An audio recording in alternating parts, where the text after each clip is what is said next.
gerakan ini.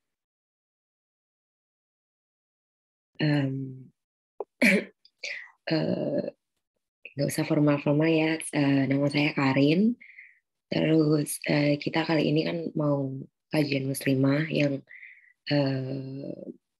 judulnya tuh Breaking the Myth of Cari Kerja itu susah kalau berhijab. Ya ini tema yang sebenarnya kita pasti bertanya-tanya nggak sih kenapa gitu. Dan kita di sini bakalan dipandu acaranya sama Kak Dinya Hernanda yang sekarang adalah seorang Senior People and Organizational Manager, Business Coach, and Executive Mentor. Assalamualaikum Kak Dinya. Kak Dinya ini juga sangat passionate di bidangnya dan beliau sekarang adalah seorang Senior People and Organizational Manager di Judel sejak Oktober 2021 dan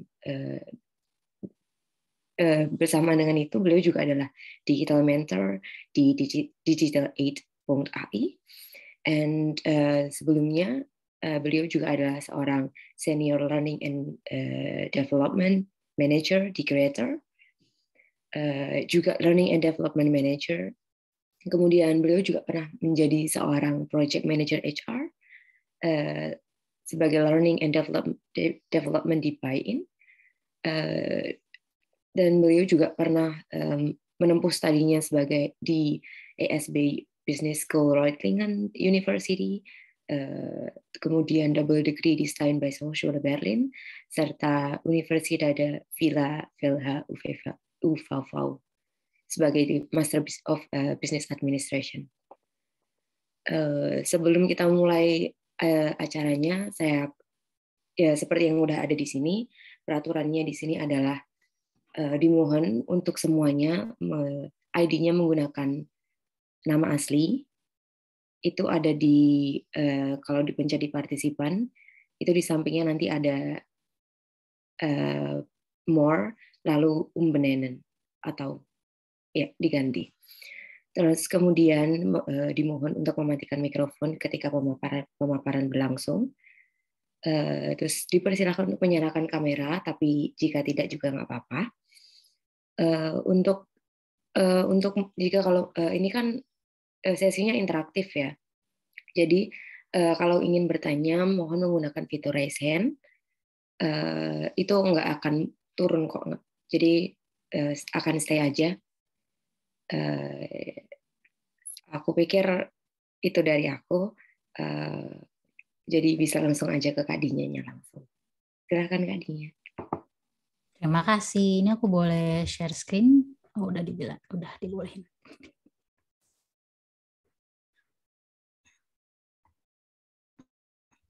Ya. Udah kelihatan kan ya?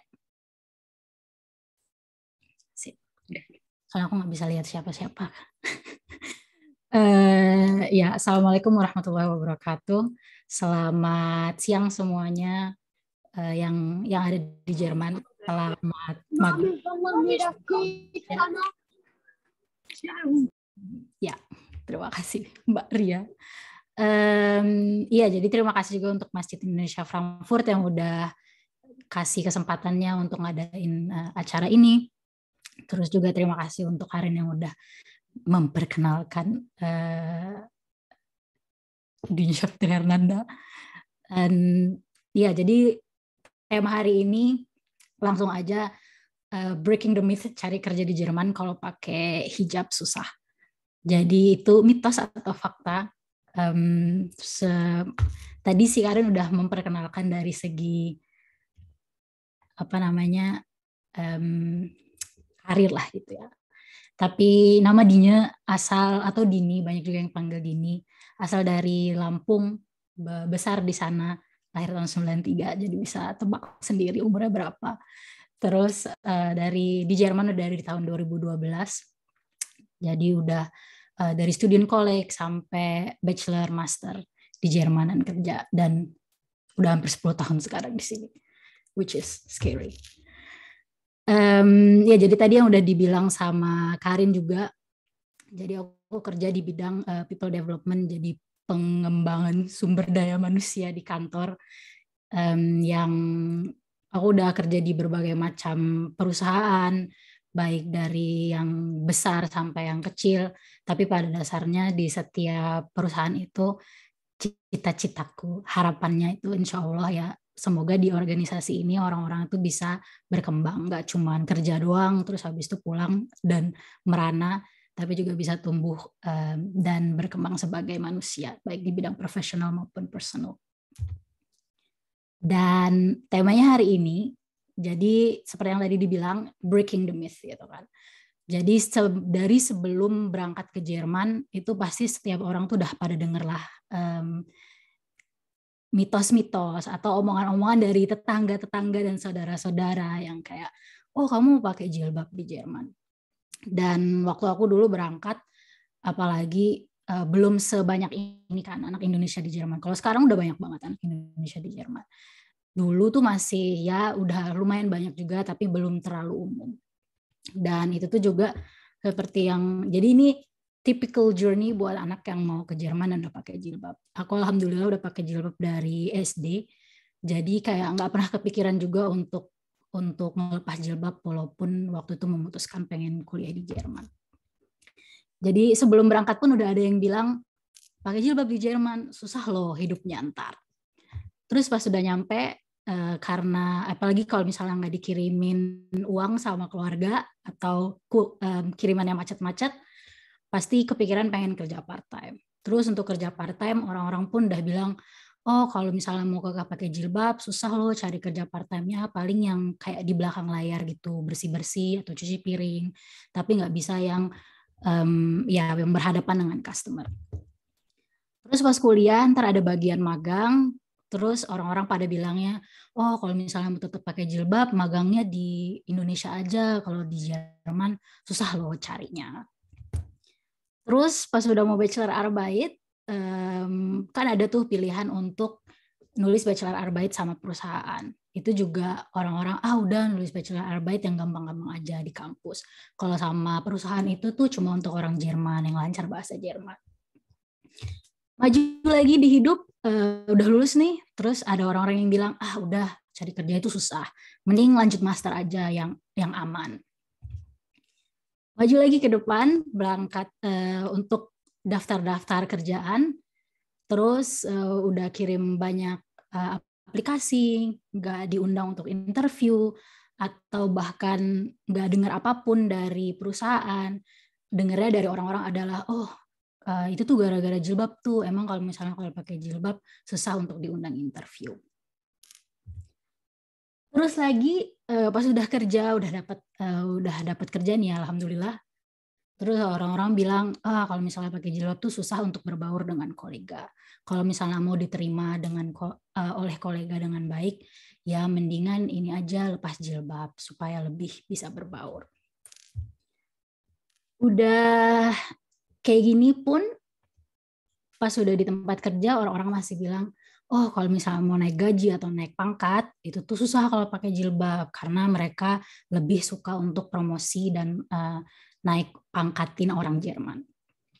Jadi mungkin cerita ini sangat familiar lah, apalagi yang pakai jilbab yang udah mungkin sekarang yang ada di sini ada di berbagai fase di hidup. Ada yang mungkin masih baru nyampe, terus masih ya bingung lah, ini sebenarnya aku pakai jilbab masih oke nggak ya? Atau mungkin yang belum pakai jilbab juga, atau memutuskan untuk tidak pakai jilbab juga karena takut didiskriminasi sama masyarakat Jerman. Mungkin ada yang udah lagi kerja part time, terus juga susah untuk dapat kerja part time karena mikirnya karena pakai jilbab. Nah, jadi salah satu latar belakangku tuh juga karena aku ngerasa pada dasarnya kalau misalnya di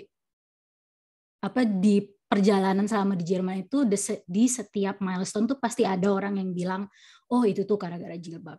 Dan aku ngerasanya aku lebih sering denger hal-hal kayak gini daripada orang-orang yang cerita tentang, oh aku pakai jilbab tapi aku tetap bisa kayak gini kok. Nah aku juga sekarang sering gitu dapet message dari adik kelas, dari teman-teman, atau ada yang nanya, atau ada yang konsultasi gitu, yang nanya, Kak aku susah banget loh untuk apapun lah, nulis bachelorarbeit atau mau cari kerja atau mau kerja part time, terus mikirnya pada apa ini gara-gara aku pakai jilbab ya kak, apa aku harus lepas jilbab ya kak. Dan kadang sedihnya itu juga ada gitu yang memutuskan untuk lepas jilbab. Aku di sini nggak ngejudge, mungkin ada banyak alasan kenapa dia akhirnya memutuskan lepas jilbab. Tapi aku ngerasanya sayang aja gitu kalau nggak ada orang yang bisa kasih cerita alternatif gitu, yang bisa ya kasih tahu lah kalau misalnya nggak semua kayak jilbab itu bukan sumber masalah, bukan sumber dari ketidakmajuan di hidup orang-orang. Makanya niatku hari ini, insya Allah, oh ya udah tadi. Jadi aku pengen ngelurusin niat dulu sebelum mulai dengan pemaparannya, dan transparan juga sama yang di sini tentang apa yang akan dibicarakan. Jadi niat pertama itu pengen berbagi pengetahuan dasar lah tentang undang-undang anti diskriminasi di Jerman. Jadi di sini ya untuk melihat berbagai macam undang-undang, kasus yang sebenarnya udah terjadi di Jerman dan udah diputuskan dan nggak berdasarkan ya oh itu gue dengar cerita kayak gini loh, atau oh ini aku dengar cerita kayak gini nih kak.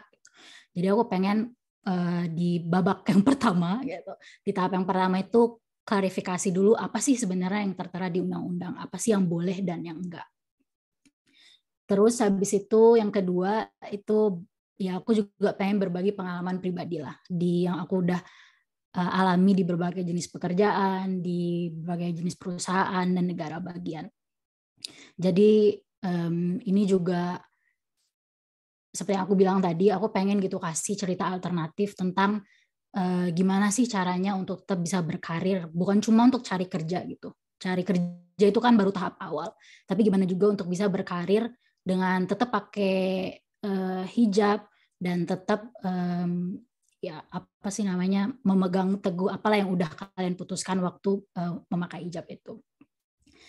Terus niat terakhirnya itu juga untuk mendengar cerita-cerita dan juga belajar dari pengalaman teman-teman yang hadir hari ini. Jadi kalau misalnya ada yang mau, aku sih harapannya ini lebih ke diskusi ya. Aku akan paparin beberapa poin-poin yang fix gitu. Tapi aku juga berharapnya akan ada pertanyaan. Jadi kalau misalnya ada pertanyaan bisa langsung tulis aja di chat. Kayaknya chatnya hidup kok.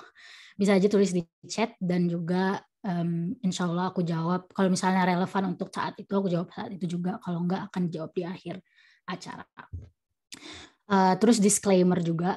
Jadi aku biasanya berhubung aku selalu kerja pakai bahasa Jerman dan bahasa Indonesia. Jadi slide-nya akan campur-campur bahasa Jerman dan bahasa Inggris. Jadi slide-nya akan campur-campur bahasa Jerman, bahasa Inggris, dan bahasa Indonesia. Pada dasarnya aku sebenarnya bahasa Indonesianya itu sudah sangat veraltet, udah sangat kuno. Jadi banyak, apalagi kalau untuk acara formal kayak gini, aku biasanya nggak ketemu kalimatnya apa atau kata-katanya apa. Jadi mohon maaf dan dimaklumi dari awal kalau misalnya aku bahasanya campur-campur. Yang lainnya aku udah dengan bantuan Google Translate udah aku translate ke bahasa Indonesia yang penting-penting. Tapi kalau misalnya ada yang salah-salah juga, ya mohon maaf dan harap dimaklumi. Bisa. Kalau misalnya ada pertanyaan langsung tulis aja di chat. Ini juga jadi aku seperti yang aku bilang, aku harapnya walaupun nggak ada yang hidupin kamera nih, aku merasa sedih karena aku sendiri yang mukanya kelihatan di layar. Tapi nggak apa-apa. Tapi aku pengen kalau bisa di chat lumayan rame lah gitu. Dan ini jadi kita mulai dengan mitos dan fakta gitu ya. Pertanyaan pertama aku, perempuan Muslim yang mengenakan hijab mengalami diskriminasi di atas rata-rata dalam proses pencarian kerja. Tolong tulis di chat kalau kalian pikir ini mitos atau fakta. Aku tungguin 20 detik. Kalau nggak ada yang jawab, aku ada yang jawab. Fakta, terima kasih Tisa for breaking the ice. Mitos, fakta.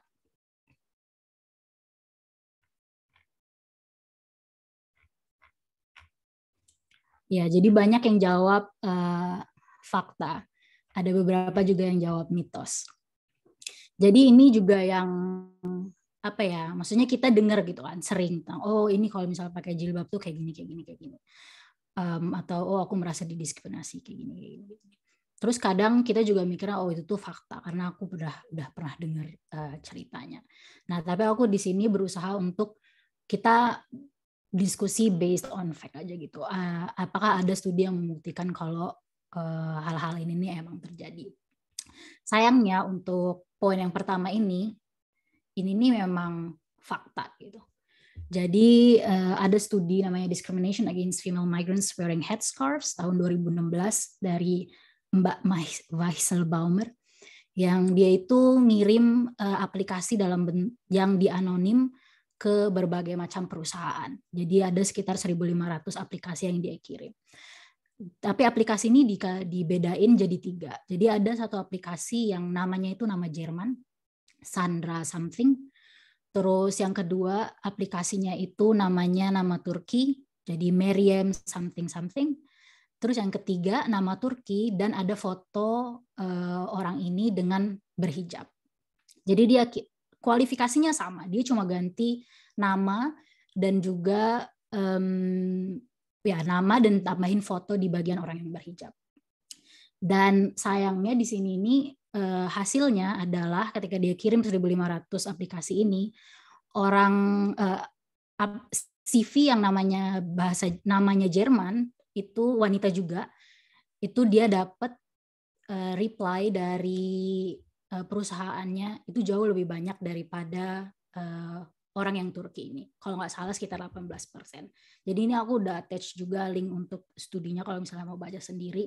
Dan aku sangat jelek untuk ngingetin angka, jadi bisa aja angkanya salah. Tapi itu kayaknya kira-kira benar. Sekitar 18% itu si Mbak Sandra ini dapat reply dari perusahaan.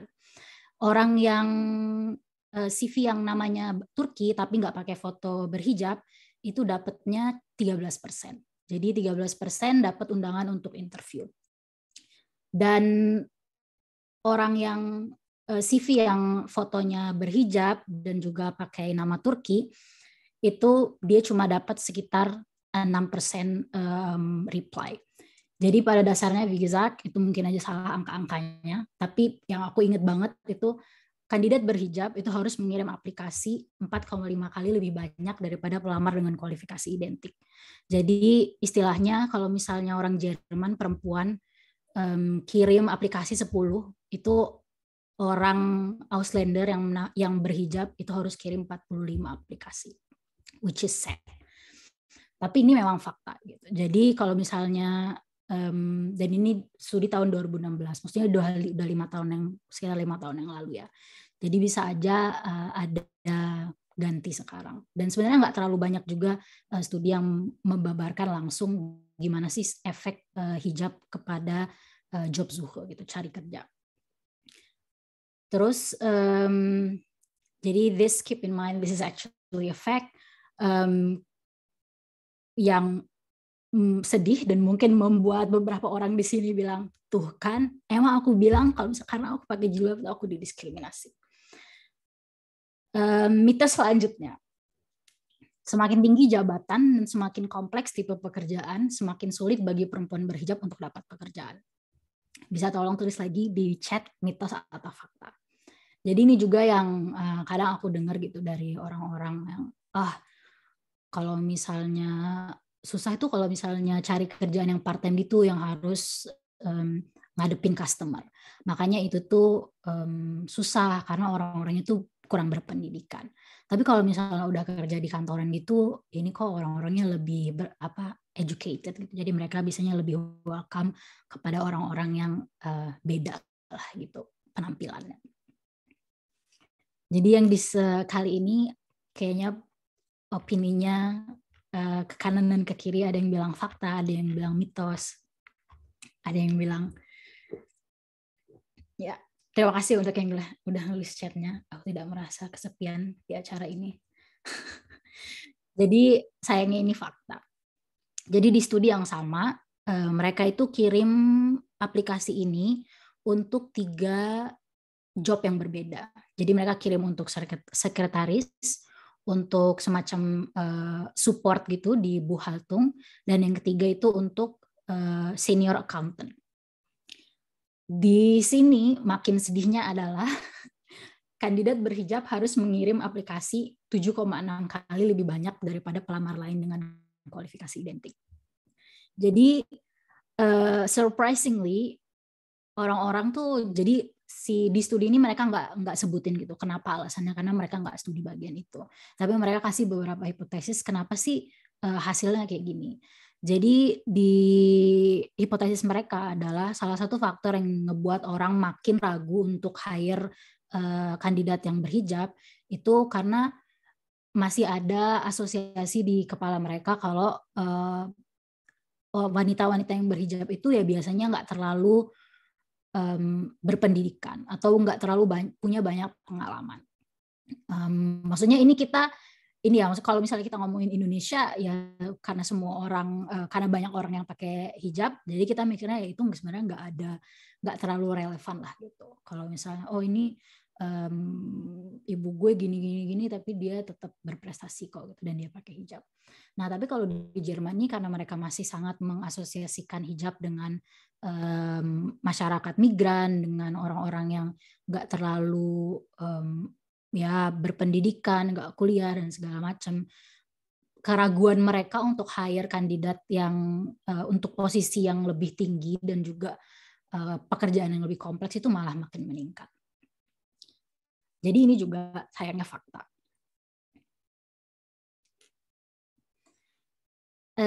Mitos atau fakta yang selanjutnya. Jadi ini yang kedua, dua mitos yang pertama itu memang sedih sih ya hasilnya. Maksudnya itu tuh our struggle is real. Jadi untuk orang-orang yang bilang lu cuma di otak lo aja tahu, itu tuh kita sebenarnya nggak didiskriminasi banget kok. Atau kalau misalnya ada orang yang bilang ini aku nggak ngerasain kayak gitu kok, mungkin itu kamu aja yang terlalu sensitif. Nah tapi itu sayangnya memang udah ada di studi. Yang selanjutnya, mitos atau fakta. Perilaku diskriminatif adalah hal wajar yang harus kita terima dan maklumi demi mencari nafkah di negeri orang. Mitos. Karin, Syafira, Tisa. Ada lagi yang mau bersuara?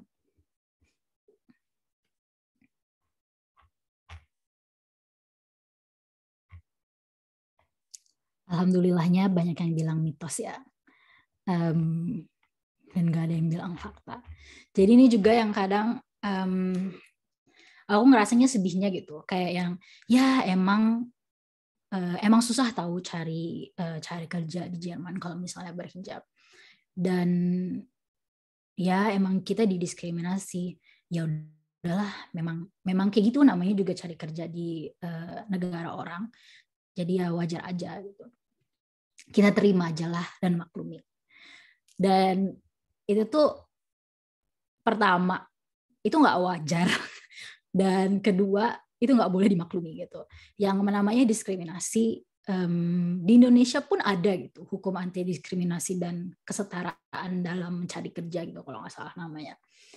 Tapi di sini juga yang aku mau tekankan, kalau misalnya memang ada perasaan atau bukan cuma perasaan ya, di sini aku juga kadang mikirnya aku pernah ada pengalaman gitu, ada adik kelas yang Kak, waktu itu kakak bilang kalau misalnya aku merasa didiskriminasi, aku bisa tuntut gitu ya. Ini aku merasa didiskriminasi nih. Nah, tapi itu tuh yang kayak, ya jangan cuma merasa doang, ada buktinya atau enggak. Tapi pada dasarnya, grundsätzlich, itu perilaku diskriminatif itu enggak dibolehkan di dunia kerja. Udah ada undang-undang yang jelas, namanya Allgemeine Gleichbehandlungsgesetz, yang artikel 4 kalau nggak salah yang menyebutkan semua artikel 13, 14, 15 yang menyebutkan kalau perilaku diskriminatif apalagi dalam masa rekrutmen itu semuanya bisa ditindaklanjuti dan bisa dituntut. Dan juga Jerman juga punya Grundrecht auf Religionsfreiheit yang membolehkan, jadi nggak ada tuh ceritanya yang itu tuh wajar, itu tuh boleh.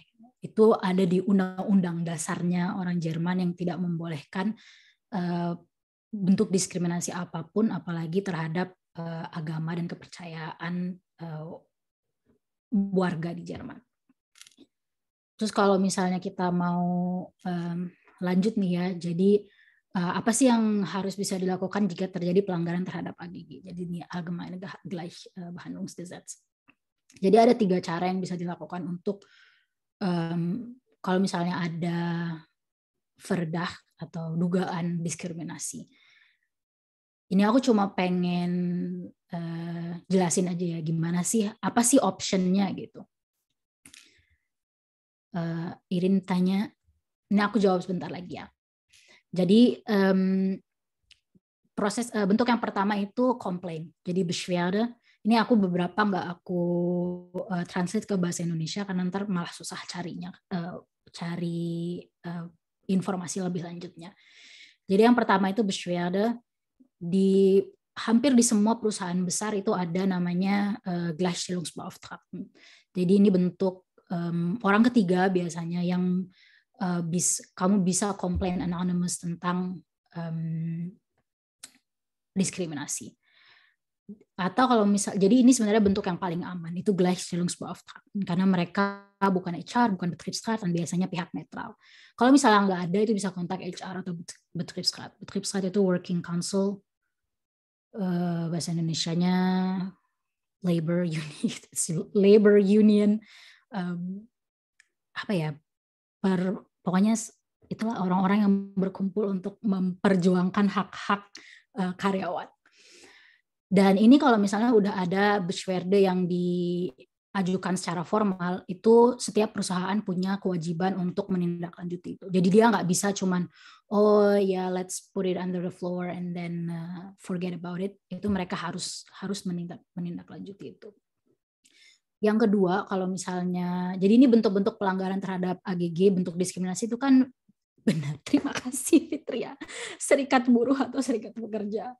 Jadi yang kedua bentuknya yang kalian bisa lakukan itu namanya Leistungsverweigerung, avoidance of work, atau bahasa Indonesianya menghindari kerja. Jadi kalian bisa kayak, apalagi kalau misalnya ini untuk kasus-kasus berat biasanya, seperti bullying atau bosnya bullying kamu atau kolega bullying kamu atau seksuelle Belästigung, itu jadi ini syaratnya kalian bisa Leistungsverweigerung. Jadi Leistungsverweigerung itu nggak kerja gitu, nggak datang kerja sama sekali. Itu biasanya boleh dilakukan kalau misalnya udah ada tuntutan resmi di pengadilan. Jadi nggak bisa cuman, oh gue di mobbing nih, udah gue sekarang nggak kerja aja karena merasa terancam. Jadi itu nggak bisa. Harus udah ada Anzeige langsung di pengadilan. Terus yang ketiga yang bisa didapatkan itu juga Schadenersatz. Jadi ini harus diserahkan dalam waktu 2 bulan, khususnya kalau misalnya dalam proses aplikasi nih, itu harus diserahkan dalam waktu 2 bulan. Dan misalnya ini juga, jadi misalnya kamu ngerasa ini, pertanyaannya si Irin tadi, dari mana kita tahu kalau kita sedang diskriminasi sehingga susah diterima kerja. Jadi ini ada beberapa kasus di zaman dulu gitu ya yang terjadi. Kalau mereka itu, biasanya ini udah jelas gitu. Jadi itu nggak bisa kayak cuman modal, oh ini kok aku kirim nggak apalagi kalau kamu sendiri nggak punya datanya gitu ya. Kok aku kirim ke perusahaan ini tapi aku nggak diterima gitu. Cuma berdasarkan CV. Jadi rata-rata kasus yang udah sampai ke pengadilan itu mereka udah sampai di bagian ujung dari proses aplikasi. Jadi mereka merasa di aplikasi ini mereka sebenarnya ada di level yang sama dengan orang yang dapat pekerjaan ini, dan satu-satunya alasan dia itu punya kayak begrundung yang jelas juga, alasan yang jelas, satu-satunya alasan kenapa dia nggak diterima itu adalah karena hijabnya gitu. Jadi ini juga kalau misalnya kalian memang ngerasain kayak gitu dan udah ada, bukan cuma kayak kayaknya ini gara-gara aku berhijab deh, jadi nggak bisa menuntut perusahaan. Jadi biasanya harus ada bukti yang cukup jelas gitu untuk nunjukin kalau ini aku nggak dapat pekerjaan karena hijabku. Atau misalnya dalam proses bewerbungnya, dalam proses aplikasinya, mereka sempat ngomongin tentang hal itu gitu, kayak ini kamu berhijab, nanti kalau misalnya dapat pekerjaan ini kamu lepas hijab boleh nggak? Mau nggak? Terus kamu nggak dapat pekerjaannya gitu. Itu jadi kalau misalnya udah ada di dalam prosesnya ini kamu ada perilaku-perilaku dari pihak perusahaan yang menunjukkan kalau mereka diskriminasi dan kamu nggak dapat pekerjaannya, itu baru bisa dituntut. Tapi ini juga nggak bisa kayak kalau misalnya dituntut nih, oh ini aku nggak dapat pekerjaan karena aku berhijab. Tuntutannya tuh nggak bisa kayak kasih gue kerjaan dong sekarang. Gitu. Kalaupun kalian menang itu nggak akan dapat itu. Jadi maksimum ganti rugi itu cuma gaji 3 bulan. Jadi mereka akan kasih semacam ya uang Schmerzgeld gitulah. Nih uang 3 bulan kalau misalnya menang ya. Tapi itu prosesnya segala macamnya itu bisa lama dan kemungkinan besar apalagi kalau misalnya perusahaan itu bisa membuktikan. Jadi ini juga kalau misalnya kalian tuntut yang harus membuktikan kalau mereka tidak diskriminatif itu perusahaannya. Jadi beweislast namanya itu kewajiban untuk membuktikan itu jatuhnya bukan di kalian tapi di perusahaan. Nah tapi di sini aku nggak mau going deep into the regulation gitulah ya. Karena aku sendiri juga bukan, aku memang kerja di bagian HR, tapi aku bukan bagian Arbeitsrecht, bukan bagian hukum-hukum pekerjaan gitu. Dan ini cuma pengetahuan dasar yang setiap orang tuh bisa tahu. Ini kalian bisa Google, aku bisa kirim linknya nanti setelah ini, yang menunjukkan kenapa sih, apa sih yang bisa dilakukan kalau misalnya ada proses diskriminasi. Tapi kalau aku pada dasarnya di sini, kalau misalnya kalian merasa itu proses diskriminasi, pertanyaannya juga adalah kalau misalnya mau menuntut, kalau misalnya kalian nggak punya bukti yang jelas, itu prosesnya akan lama dan mungkin nggak membuahkan hasil. Kalau aku sarannya sih move on aja. Itu mungkin salah satu petunjuk dari Allah kalau kalian nggak perlu kerja di situ. Tapi anyway, as I've said, ini basic regulation that Germany has.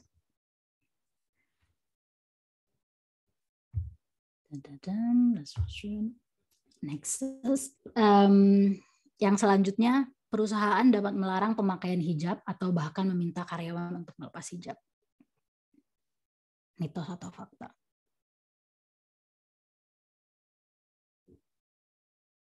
Mitos, fakta.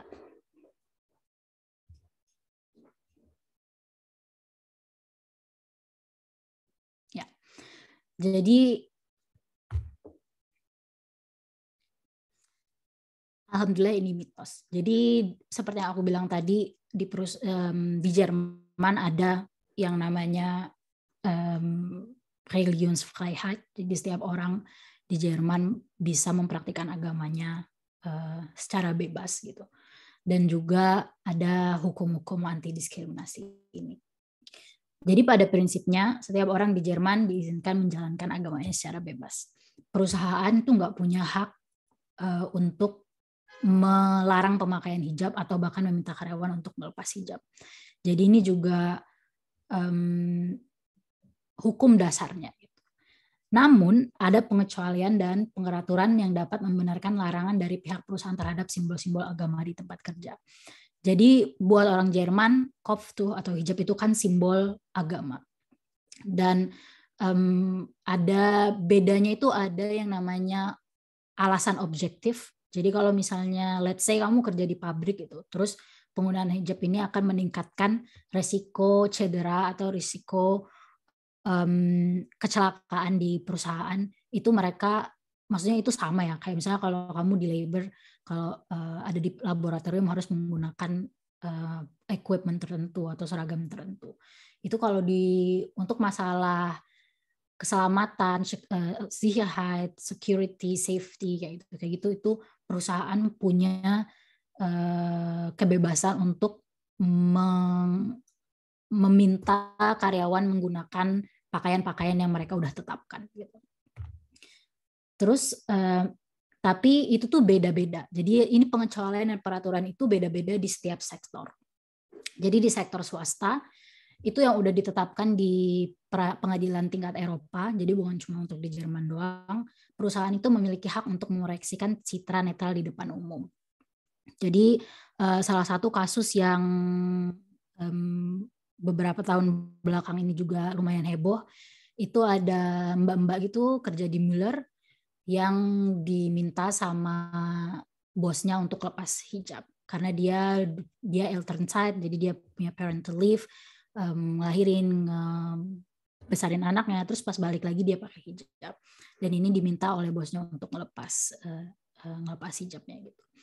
Dan ini sempat naik ke pengadilan Jerman di Karlsruhe, jadi pengadilan untuk bidang pekerjaan di Jerman di Karlsruhe, terus akhirnya dinaikkan sampai ke pengadilan di Eropa.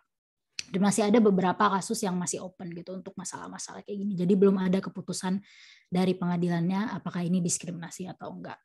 Tapi pada dasarnya makanya kayak sebenarnya aturan paling tingginya adalah setiap orang boleh mempraktikkan agamanya di masing-masing di bagian hidupnya, di bagian apapun. Nah, tapi ini juga yang di Jerman karena negaranya juga kapitalis gitu kan. Jadi mereka juga membolehkan perusahaan untuk memproyeksikan citra netral karena itu hak mereka di perusahaan mereka. Nah, tapi ini nih kedengarannya tuh nggak segampang itu. Ada banyak hal yang mereka harus buktiin untuk ngebolehin, untuk melarang simbol agama di tempat kerja. Jadi mereka nggak bisa cuma nggak ngebolehin hijab gitu. Karena mereka juga kalau misalnya mereka nggak membolehkan simbol agama itu harus berlaku untuk semua agama. Jadi orang Yahudi juga nggak boleh pakai kippah, orang Kristen nggak boleh pakai salib, orang Muslim nggak boleh pakai hijab. Jadi itu harus berlaku di situ juga. Dan kalau misalnya mereka argumennya adalah, oh kami ingin memproyeksikan citra netral di depan umum. Nah itu berarti mereka juga nggak boleh mereka tuh harus beneran netral dari awal sampai akhir gitu. Jadi di internal nggak boleh ada kecenderungan kemanapun, di depan customer nggak boleh ada kecenderungan kemanapun. Jadi itu tuh insgesamt, dan itu tuh sangat susah bagi sebuah perusahaan untuk membuktikan itu gitu. Kalau mereka beneran netral di semua aspek di hidup ini. Jadi itu juga berlaku untuk filosofis dan politis. Jadi kalau misalnya mereka bilang, oh kami mau netral, itu mereka juga nggak boleh mendukung partai apapun, nggak boleh mendukung political theme apapun, dan juga nggak boleh filosofis kayak liberal atau apa, itu mereka nggak boleh. Jadi harus totally neutral. Dan makanya ini juga membuat perusahaan untuk melarang pemakaian hijab itu sangat sulit di Jerman dan di Eropa pada dasarnya. Nah, tapi ini juga misalnya tidak berlaku, yang aku maksud dengan tidak berlaku untuk rekrutmen, mereka nggak boleh diskriminasi seseorang di proses rekrutmen atau melarang seseorang di proses rekrutmen untuk memakai hijab. Itu mereka nggak boleh, karena kalian kan belum karyawannya. Tapi yang mereka bisa lakukan adalah ketika kamu udah dapat kerjaannya, itu mereka bisa minta untuk lepas hijab. Tapi seperti yang aku bilang tadi, syarat dan peraturan yang mereka harus penuhi itu panjang listnya. Jadi dan proses di depan pengadilannya itu juga panjang. Jadi biasanya perusahaan juga, kalau misalnya ada nih bos atau apa yang tiba-tiba ngomong kayak gini, kemungkinan besar kalian untuk menang di pengadilan ketika udah jadi karyawan itu lebih besar. Yang kedua tuh sektor publik. Jadi kalau di sektor publik ini karena Jerman pengen jadi itu tuh kalau di Undang-Undang Dasar di Jerman itu kewajiban bagi negara Jerman untuk netral terhadap agama, keyakinan atau apapun. Jadi mereka tuh wajib memproyeksikan citra netral. Kalau misalnya di perusahaan kan mereka boleh, kalau di negara itu wajib. Jadi contohnya kalau di sini juga sebenarnya jadi karena prosesnya kayak keputusannya itu beda-beda ya untuk setiap profil pekerjaan. Jadi misalnya kerja di Ausländerbehörde atau kerja di kepolisian. Jadi itu pada dasarnya mereka nggak boleh melarang pemakaian hijab. Tapi kadang mereka bisa berargumen gitu. Jadi salah satu contohnya di Bayern, hakim dan jaksa resmi dilarang memakai simbol agama. Jadi mereka jadi karena kayak hakim dan jaksa itu kan merepresentasikan negara gitu ya.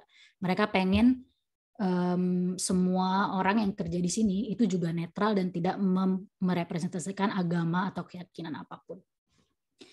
Terus di sektor pendidikan itu seperti yang aku bilang tadi, larangan simbol agama di sekolah itu bertentangan dengan UUD. Nah, tapi di Jerman juga karena karena terdiri dari berbagai negara bagian, itu ada negara-negara bagian yang udah menetapkan. Jadi sebenarnya itu nggak boleh, tapi mereka belum update UUD-nya gitu di negara-negara bagian ini. Dan di Berlin, Bremen, Hessen, Bayern, Baden-Württemberg, dan Saarland itu di sekolah dilarang untuk memakai simbol agama. Guru-gurunya nih ya, bukan anak-anak muridnya, tapi semua yang mewakilkan sektor pendidikan dan kerja di bagian resmi itu di negara-negara bagian tersebut itu nggak boleh memakai hijab. Jadi ini aku bilang tadi, ini cuma overview dari berbagai macam peraturan. Kalau kalian misalnya mau, saranku di sini, kalau misalnya memang kalian mau tahu lebih banyak, itu langsung ke website Anti-Diskriminierungsstelle des Bundes, itu mereka jelasin one by one gitu, kasih contoh-contohnya juga. Ada dalam bahasa Inggris dan bahasa Jerman. Jadi sudah aku bilang tadi, kesimpulannya adalah do your own research. Jadi semua hal di Jerman seperti yang kita tahu itu ada peraturannya. Dan seperti yang aku bilang tadi, kalau misalnya nanti aku bisa komunikasi juga sama panitia acaranya untuk kasih beberapa link langsung ke website-website resmi yang menunjukkan gimana sih peraturannya sebenarnya. Dan ini juga aku pengen buat teman-teman yang mungkin aku dengarnya kayak gini tapi Kak, ini aku temannya ada pengalaman kayak gini.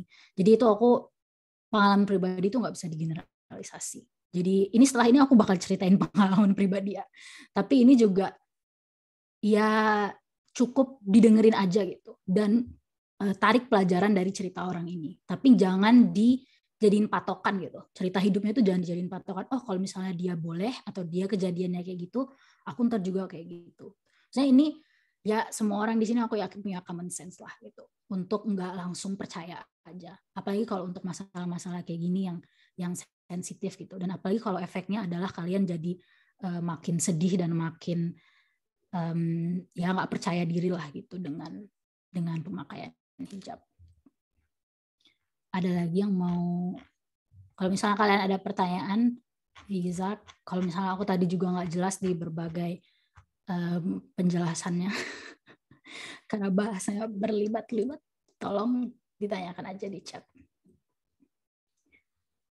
Ya, jadi ini lanjut ke bagian selanjutnya.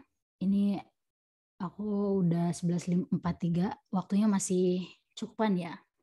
Masjid Indonesia Frankfurt atau Karin, kalau misalnya boleh ditulis di chat aja kira-kira waktunya untuk pemaparan masih sisa berapa menit. Anyway, lanjut story time. Jadi ini aku juga yang tadi tuh ini ya, apa sih namanya, apa yang tertera di hukum Jerman itu, apa yang ada di Schwarz-Weiß, apa yang tertera di hukum, apa yang orang-orang bilang atau studi udah menunjukkan apa yang terjadi di Jerman. Tapi kalau misalnya aku harus reflecting itu ke cerita hidupku sendiri gitu, ke pengalamanku sendiri selama di Jerman ini, aku bisa bagi ke empat bagian ini gitu. Jadi yang pertama itu semua hukum manusia, studinya dari manusia, tapi ada juga janji Allah gitu ya. Ikhtiar dan ihsan, takwa dan tawakal, syukur dan sabar. Jadi ini aku akan let's see what's in the next. Exactly. Jadi seperti yang aku bilang tadi, cerita hidup orang tuh beda-beda berdasarkan latar belakangnya, situasinya, kondisinya, etc. Dan ini juga nggak bisa dijadiin patokan. Aku juga nggak bilang kalau misalnya ini terjadi berarti kalian juga bisa kayak gini. Tapi seperti yang aku bilang waktu awal, aku cuma pengen kasih alternatif. Gimana sih kalau misalnya kalian tetap kekeh aja gitu. Enggak, ini aku udah pakai hijab dan aku udah putusin ini. Jadi aku seperti yang aku bilang tadi, aku sampai di Jerman itu berhijab. Dan karena aku juga udah pakai lumayan lama, jadi kayak nggak ada, bahkan nggak kepikiran gitu untuk mikirin, oh ini apa lepas jilbab ya di Jerman. Terus habis itu aku harus kerja part time karena kirimannya macet-macet gitu atau nggak dikirim sama sekali. Jadi harus kerja part time, dan ini nih juga aku ngerasanya kayak it's out of question gitu. I don't even think about it. Aku tuh bahkan nggak mikirin kalau oh ini apa aku harus lepas jilbab ya. Aku mikirnya cuma jilbab itu buatku saat itu udah bagian dari identitas gitu. Dan untuk menukar pekerjaan dengan identitasku itu unthinkable gitu, kayak ya nggak, bahkan aku nggak mikirin itu.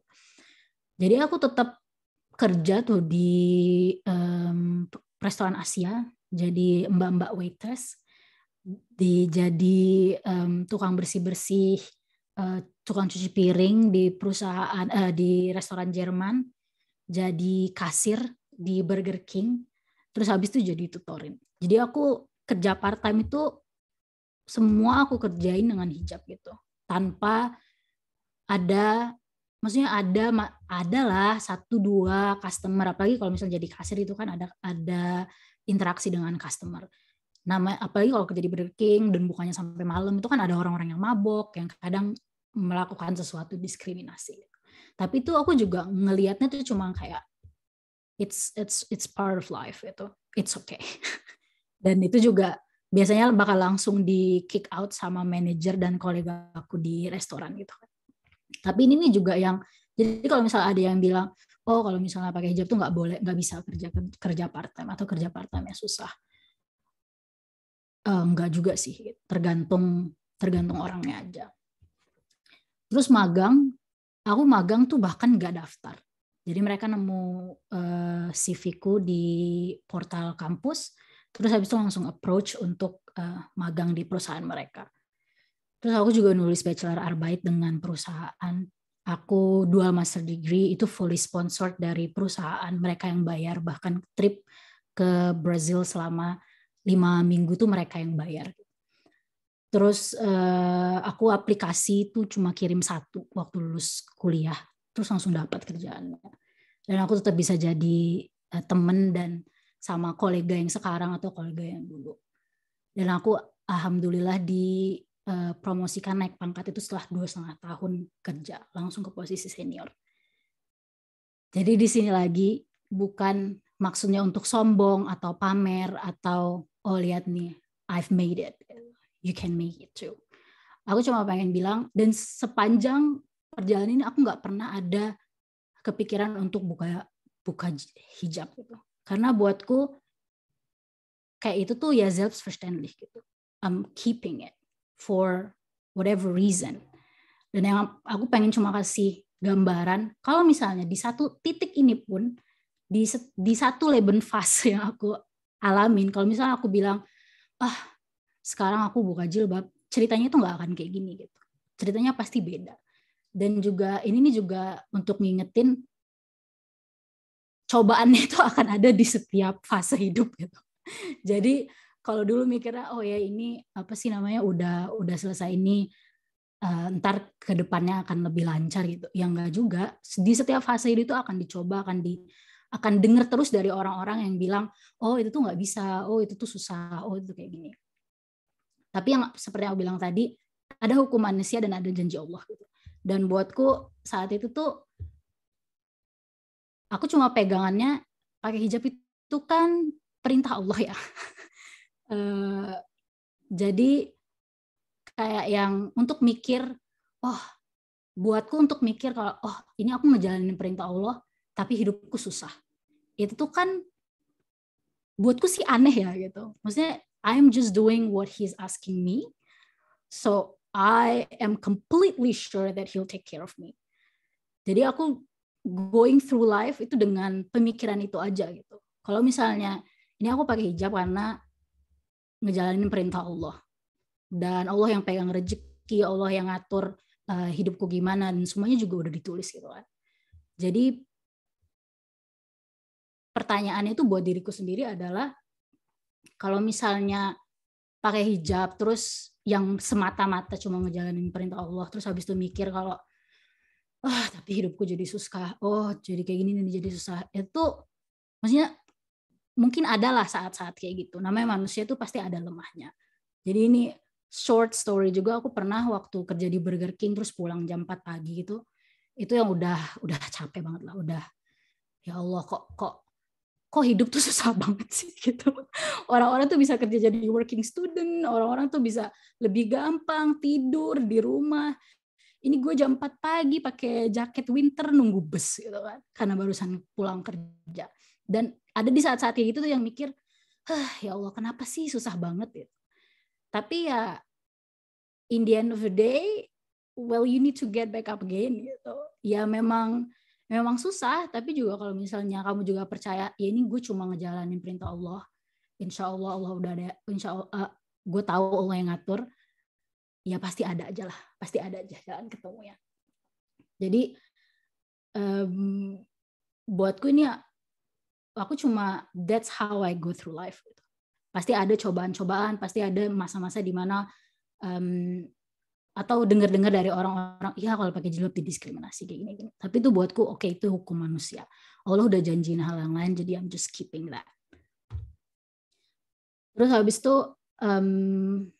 tapi itu nggak cuma itu doang gitu, nggak cuma dengan bermodal, aku percaya kok kalau misalnya Allah yang ngatur gitu, dan aku percaya ini apapun yang aku lakukan sekarang, insya Allah ada berkahnya dari Allah. Tapi yang kadang kita tahu lah ikhtiar semua. Jadi kayak aku nggak bilang kalau semuanya itu cuma karena aku bertakwa doang terus sudah selesai. Gitu. Tapi aku juga prinsip di hidupku itu ya kita harus usaha dulu gitu kan. Dan yang lain itu adalah ihsan. Jadi ihsan menurutku itu adalah always striving for perfection. Ihsan kan datangnya dari kayak kalau misalnya kamu melakukan sesuatu, lakukan seolah-olah Allah itu ngelihat gitu.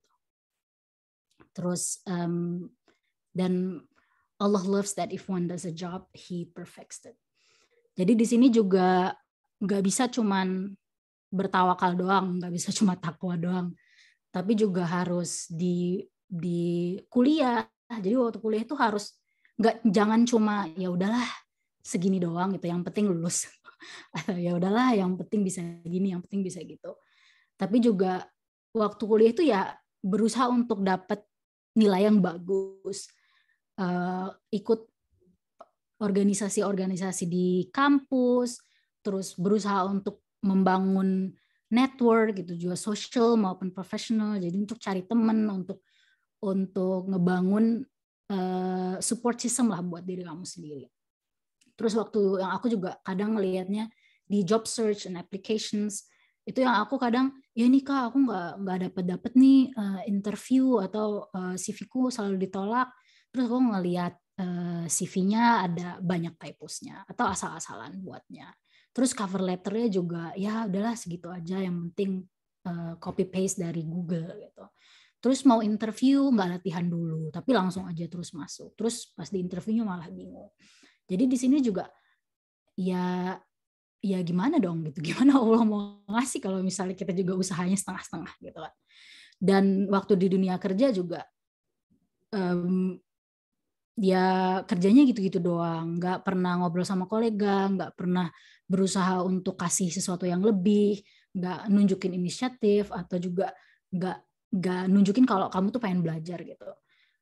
Dan sebenarnya sih ya, kalau di pengalamanku sendiri, waktu awal masuk ke pekerjaan atau waktu awal magang, orang Jerman tuh pastilah kayak yang ini mungkin mereka ada pemikiran kayak gitu kan ya, kayak oh ini orang Indonesia pakai hijab ya mungkin nggak pintar-pintar banget lah gitu, atau nggak bisa kerja gitu. Tapi ya kalau misalnya nunjukin terus gitu kalau ini loh aku ngerjain ini maksimum gitu usahanya, nggak cuma setengah-setengah doang.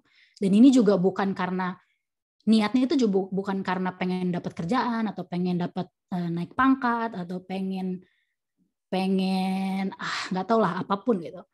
Tapi ya karena perintah Allah tuh juga kayak gitu. Allah juga minta kita untuk always give our best gitu, nggak cuma setengah-setengah doang terus abis itu nyalahin Allah karena nggak dapat kerjaan gitu kan. Terus habis itu poin takwa itu juga buatku ini ya yang guiding my decisions gitu di di kerjaan itu. Kadang kalau misalnya ada yang mikir, oh yaudahlah ini Kak, aku lepas jilbab aja karena susah dapat kerjaan, atau oh ini aku kerja di bagian ini aja deh gitu karena whatever reason.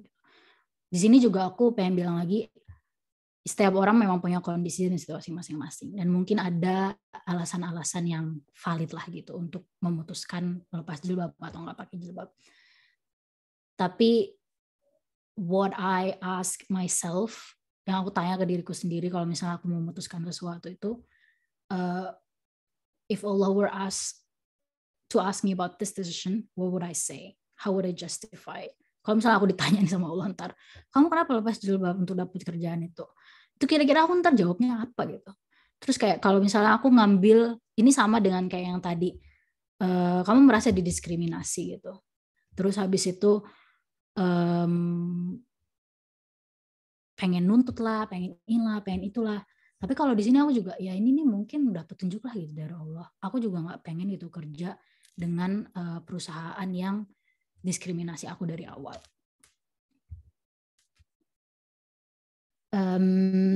Tawakal ini juga sangat penting, karena walaupun udah ikhtiar dan ihsan, dan walaupun udah berusaha sebaik mungkin dan udah mikirnya ini gue kerjain karena gue percaya sama Allah, tapi ya kita juga harus inilah, maksudnya aku waktu cerita di sini juga aku sempat berhenti kerjaan tepat sebelum COVID.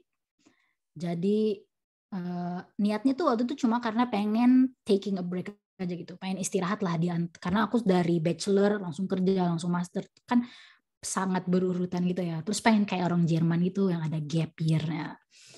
Terus aku berhenti kerjaan waktu COVID. Terus habis itu ini apa sih namanya, sebelum COVID, jadi sebelum Jerman heboh tuh, terus habis itu COVID. Jadi kan aku mikirnya wah ini aku bakal lebih lama nih ininya, penganggurannya. Terus ya setelah itu sih ya udahlah, aku cuma pasrah aja. Maksudnya ini aku akan berusaha sebisa mungkin aku rearranging my plan. What would I do? What should I spend my time now? Dan setelah itu ya udahlah, aku percaya aja kalau Allah bakal kasih gitu apa yang terbaik. Makanya poin terakhir adalah syukur dan sabar, karena seperti yang aku bilang tadi, pakai hijab di Jerman itu bakal banyak dicoba gitu. Tapi itu kan juga udah pilihan buatku sih ya, itu udah pilihan aku sendiri untuk tinggal di sini gitu, untuk untuk kuliah di sini dan kerja di sini. Jadi ya aku udah tahu gitu, kalau ini hidupnya nggak akan semudah waktu hidup di Indonesia. Tapi ya gitu aku tanya diriku sendiri lagi, emang kamu pengennya apa di sini? Is it still worth it? Gitu. Kalau misalnya memang itu keputusannya, ya udahlah gitu. Kalau misalnya aku dapat kerjanya gampang ya bersyukur. Kalau misalnya nggak dapet ya udah tawakal aja gitu. Ntar juga sabar aja gitu. Ntar juga Allah kasih yang lebih baik gitu. Karena udah ada rencananya sendiri. Jadi di sini seperti yang aku bilang tadi, ini cuma cerita hidup gitu kan. Cuma niatnya cuma membagikan cerita alternatif dibanding dengan cerita yang lebih mainstream di Indonesia dengan oh ya kalau misalnya pakai hijab hidupnya susah. Gitu. My point is just that itu tuh bukannya nggak mungkin gitu, it's not impossible.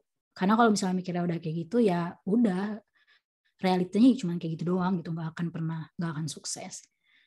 Jadi kalau misalnya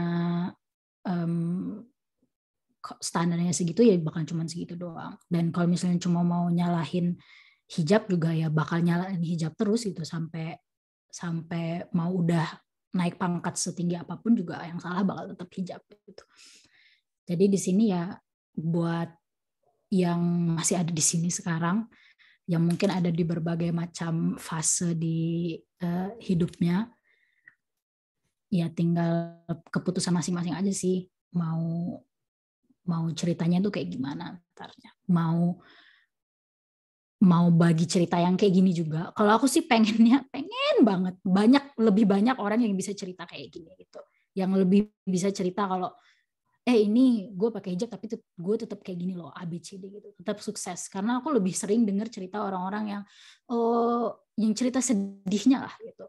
Kalau aku pengen banget, cita-citanya, harapannya, makanya aku senang banget Masjid Indonesia Frankfurt udah ngadain acara ini. Itu aku cuma pengen ceritanya keluar aja gitu. Jadi lebih banyak orang yang tahu, dan mudah-mudahan bisa jadi inspirasi gitu buat yang ngedengerin. Dari aku segitu aja sih. Terus ini sekarang aku udah lihat pertanyaan-pertanyaannya, aku langsung jawab aja ya.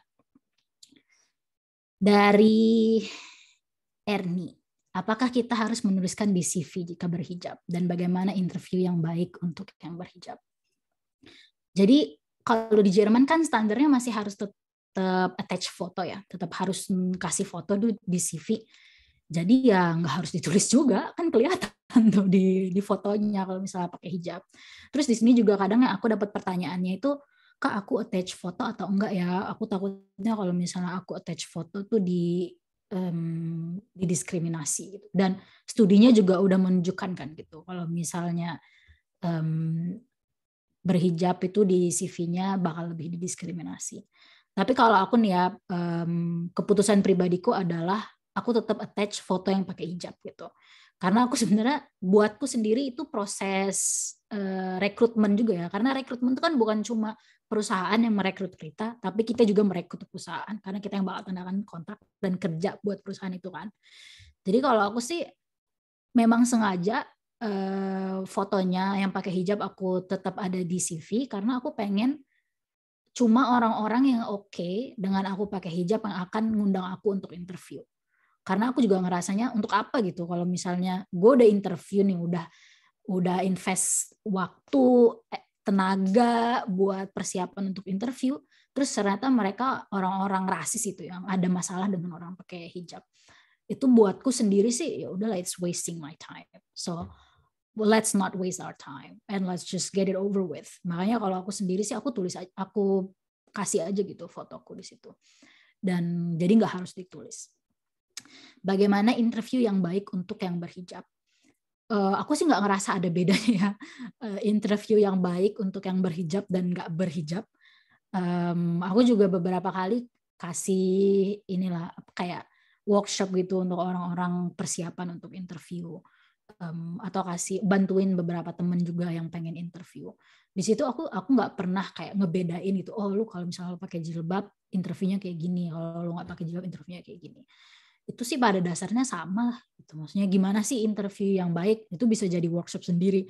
Tapi kayak interview yang baik itu kalau misalnya kamu interviewnya itu baik dan udah dipersiapkan dari awal, mereka tuh juga, dan karena mereka udah tahu kamu pakai hijab karena di CV kamu pakai hijab, ya mereka bakal lebih fokus ke kualifikasi kamu, pengalaman, dan juga hal-hal lain yang udah kamu kerjain yang tertera di CV dan bisa mereka tanya di interview, bukan cuma masalah hijab doang.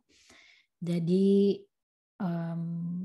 ya aku nggak ada tips khusus sih. Mungkin tips khususnya cuma ya berpakaian rapi lah gitu, dan bersih.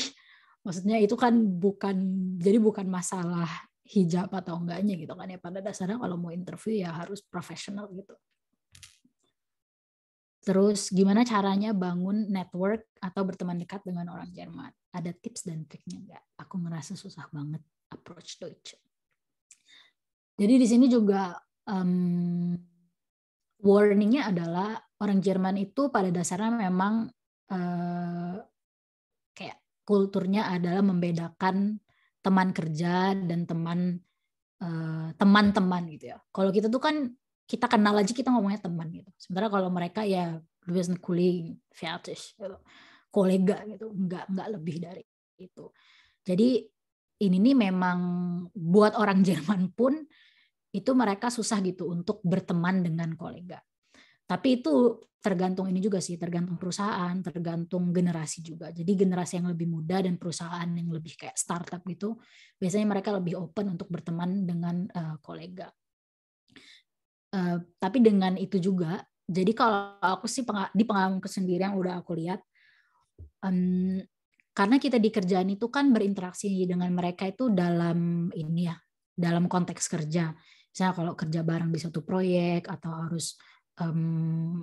harus mempresentasikan sesuatu bareng-bareng atau kerjasama karena kita dalam tim gitu. Dan di sini biasanya memang waktunya lebih lama.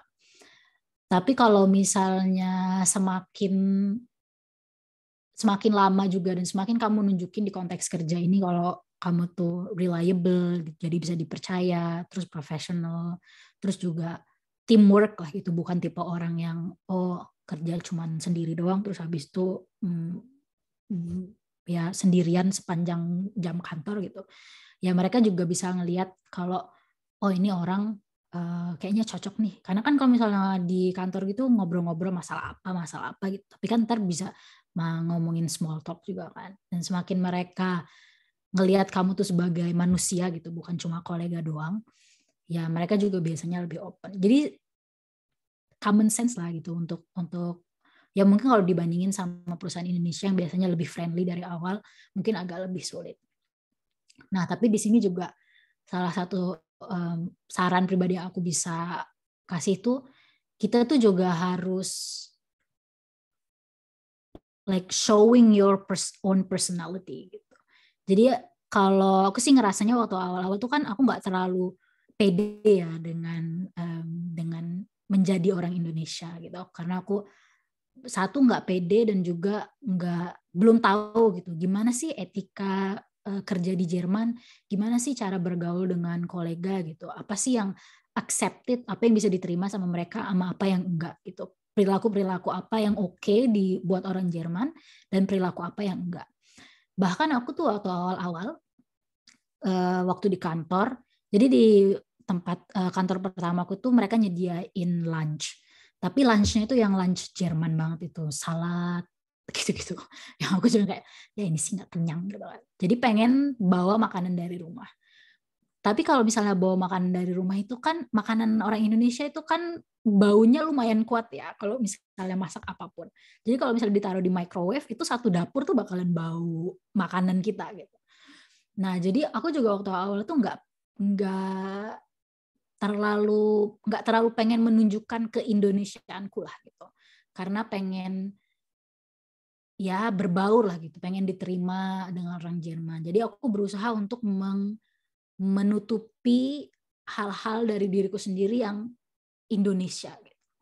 Nah, tapi kalau kayak gini nih jadinya malah backfire gitu, karena orang Jerman tuh malah jadi nggak bisa connect atau relate ke kamu sebagai manusia gitu, tapi lebih ya udah kolega doang. Jadi Zusammengefasst yang aku maksud tuh jangan malu untuk menunjukkan kamu tuh orang Indonesia gitu. Jangan don't try too hard to mold yourself to be a German, karena kamu bukan orang Jerman gitu. Dan ada hal-hal yang kita sebagai orang Indonesia itu kelebihan-kelebihan yang kita punya karena kita orang Indonesia. Dan jangan karena kita pengen berbaur dengan orang Jerman malah menutupi hal-hal Indonesia kita yang mungkin itu sebenarnya strength itu bukan weakness. Itu aja sih. Tips lain ya kalau misalnya ada acara-acara kantor gitu, kalau bisa gabung lah gitu. Kalau misalnya jangan aku nggak enak kayak gini terus nggak gabung. Semakin kamu nggak connect di level manusia, ya semakin mereka nggak bisa connect atau berteman dengan kamu.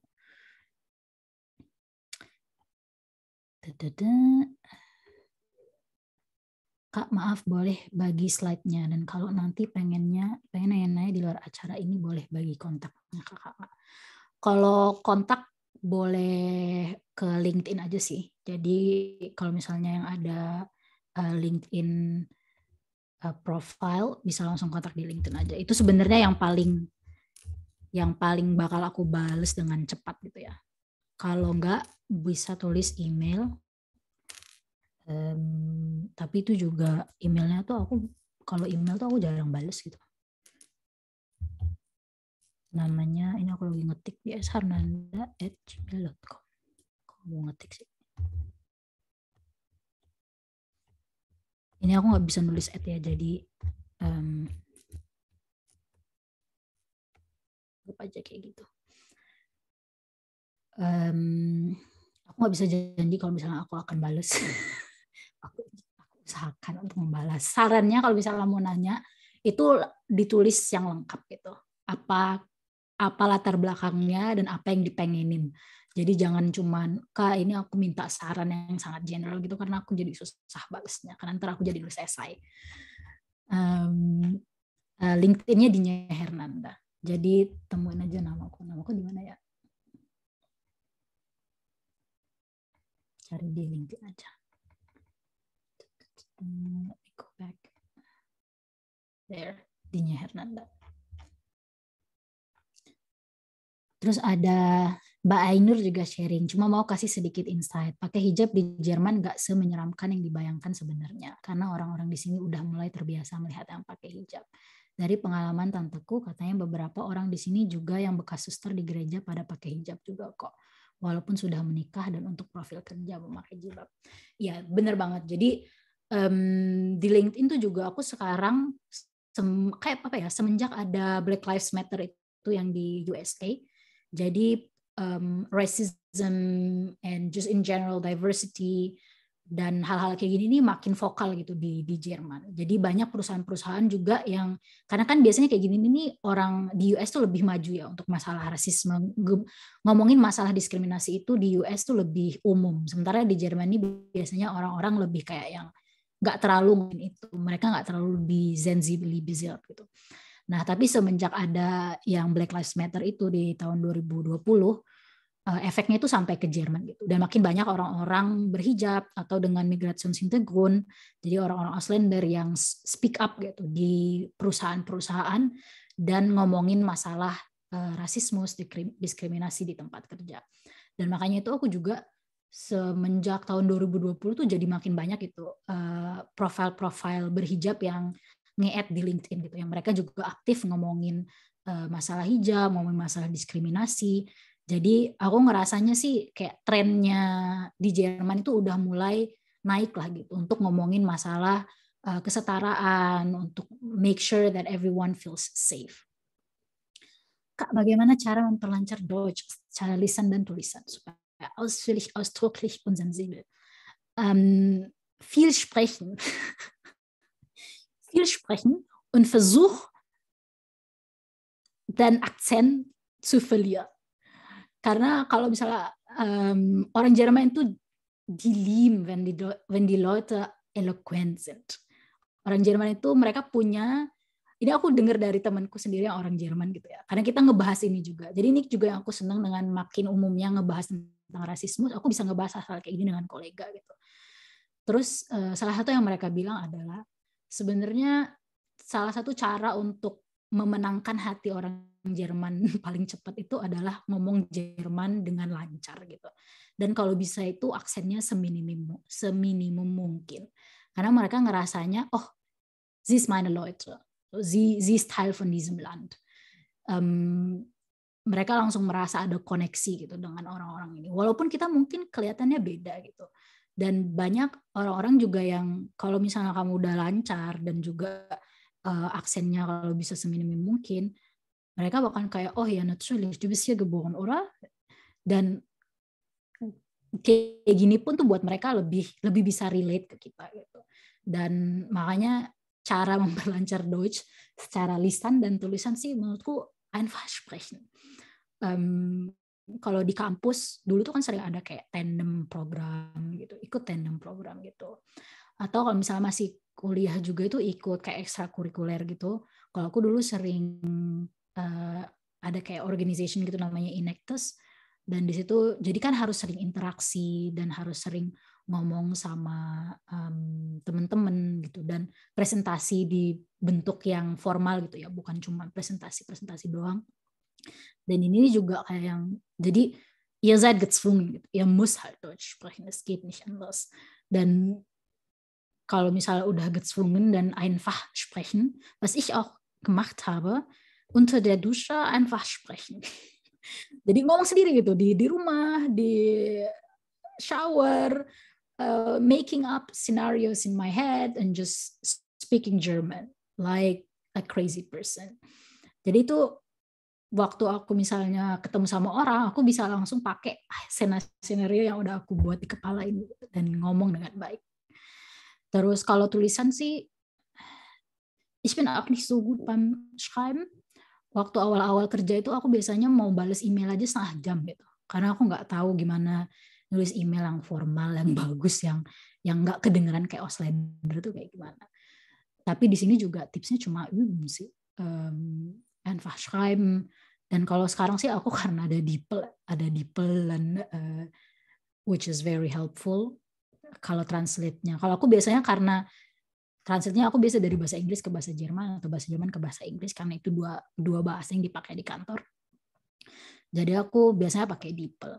Kalau untuk apa sih namanya? Kalau misalnya aku butuh cepat gitu aku tulis di DeepL, habis itu aku copy paste. Tapi kalau misalnya kamu udah punya Gefühl, kamu bisa unpassen lagi translate yang dari DeepL ini untuk jadi lebih natural gitu, nggak kedengeran kayak translate banget. Tapi ya itu sih.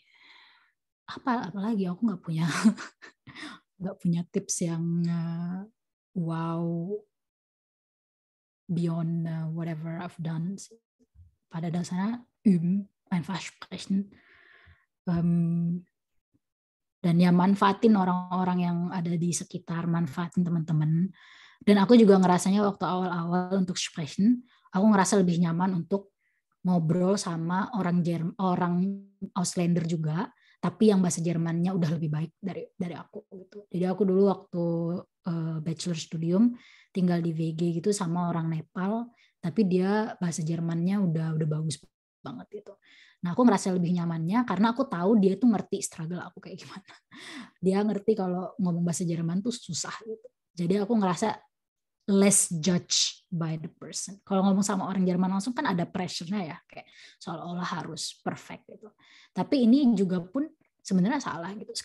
Sampai sekarang pun kalau misalnya aku nggak inget bahasa Jermannya apa, aku ngomong aja, wie heißt das nochmal auf Deutsch? Ich verstehe es nicht. Oder halt kannst du es wiederholen.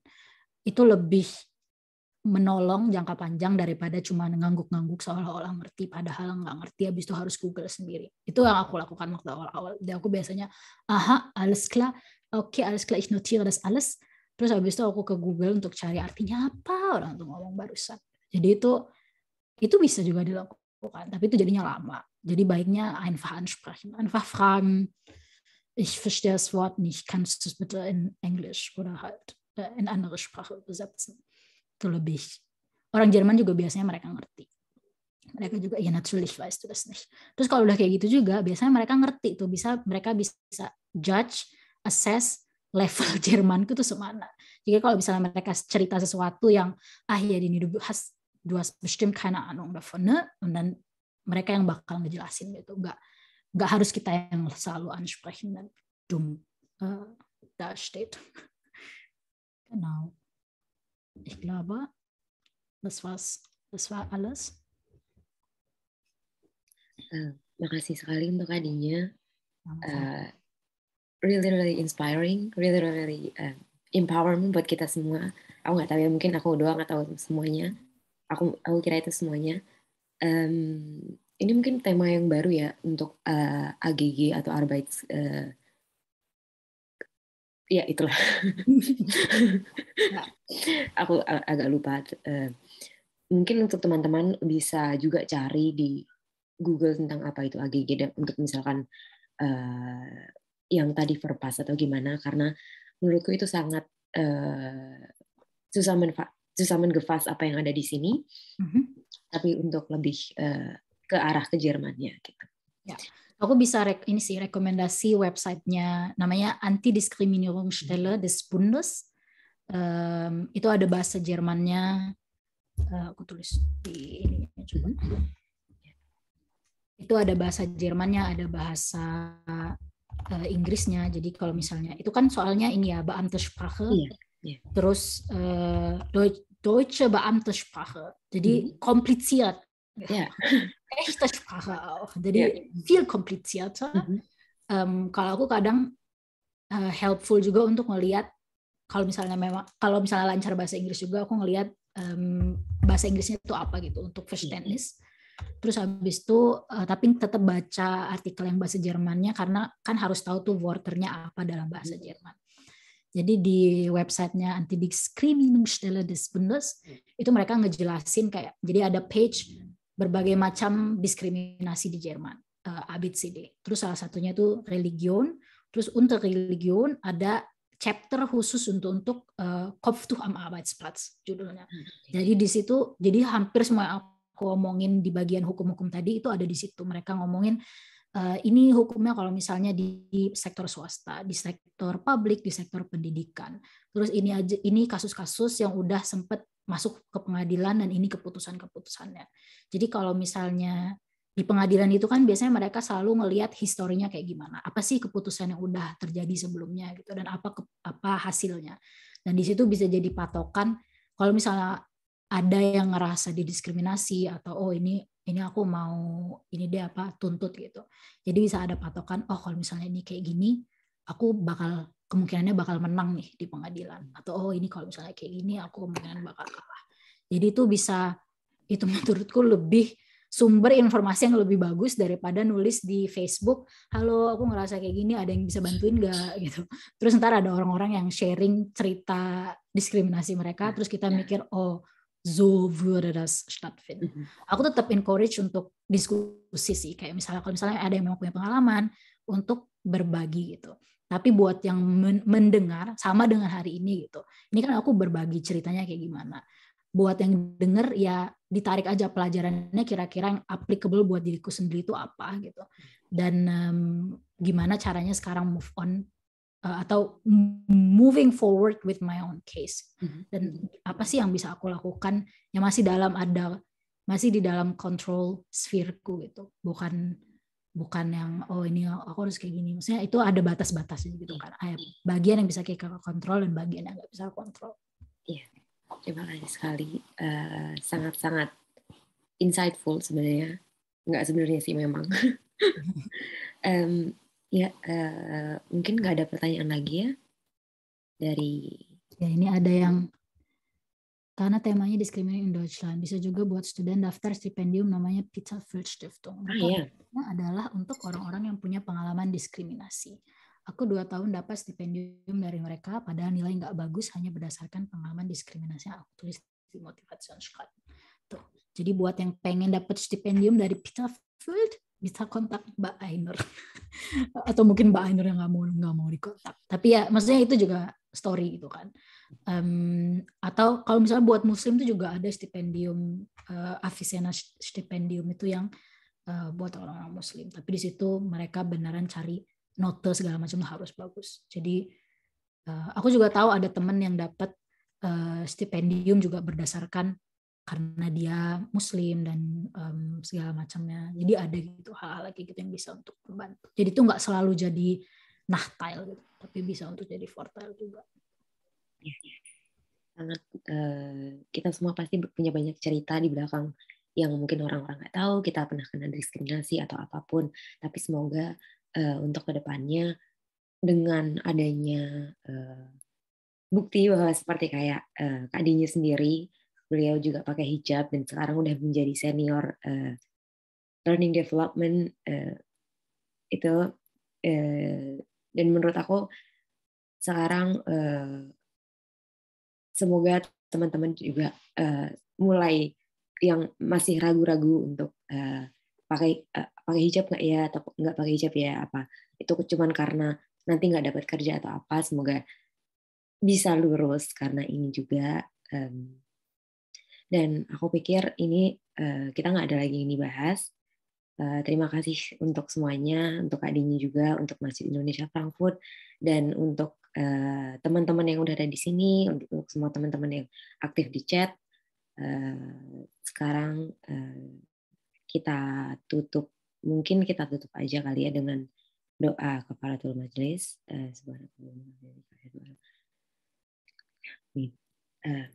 Ya, terima kasih semuanya. Sampai sini aja. Assalamualaikum warahmatullahi wabarakatuh. Terima kasih semuanya yang udah join. Bis dann. Bis dann. Tschüss.